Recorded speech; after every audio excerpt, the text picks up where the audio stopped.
ഒരു സാധാരണ ദിവസം, ഒരു സാധാരണ വിമാനം. പക്ഷേ പെട്ടെന്ന് എല്ലാം മാറി. 1999 ഡിസംബർ 24 ആകാശത്ത് ഒരു ഭയാനക നാടകം തുടങ്ങി. ഇന്ത്യൻ എയർലൈൻസ് ഫ്ലൈറ്റ് 176 യാത്രക്കാർ ഒരു സ്വപ്നയാത്രക്കായി കാത്തിരുന്നു. പക്ഷേ 5 ഭീകരർ അതിനെ ലോകത്തിന്റെ മുന്നിൽ ഒരു ദുരന്തമാക്കി മാറ്റി. എന്താണ് ഈ ഹൈജാക്കിംഗ്? എങ്ങനെ ഇത് ഒരു അത്ഭുത രക്ഷയായി? കാഠ്മണ്ഡുവിൽ നിന്ന് ഡൽഹിയിലേക്ക് പറന്ന വിമാനം 40 മിനിറ്റിനുള്ളിൽ ഹൈജാക്ക് ചെയ്യപ്പെട്ടു. ഭീകരർ പാകിസ്ഥാനിലേക്ക് പോകാൻ ആവശ്യപ്പെട്ടു. പക്ഷേ ഇന്ധനം തീർന്നപ്പോൾ അമൃതസറിൽ ഇറങ്ങി. അവിടെ നിന്ന് ലാഹോർ, ദുബായ്, ഒടുവിൽ കാണ്ഡഹാറിലെത്തി.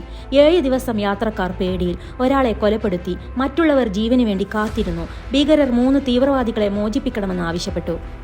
7 ദിവസത്തെ തീവ്രമായ പിരിമുറുക്കവും ചർച്ചകളും. ഇന്ത്യക്ക് മുന്നിൽ ഒരു കടുത്ത തീരുമാനമെടുക്കേണ്ടി വന്നു. ഭീകരർ ആവശ്യപ്പെട്ട 3 തീവ്രവാദികളെ മോചിപ്പിക്കണോ അതോ യാത്രക്കാരുടെ ജീവൻ അപകടത്തിലാക്കണോ? ലോകമാധ്യമങ്ങൾ കാണ്ഡഹാറിലേക്ക് ശ്രദ്ധ തിരിച്ചു. എല്ലാവരും ശ്വാസമടക്കി കാത്തിരുന്നു.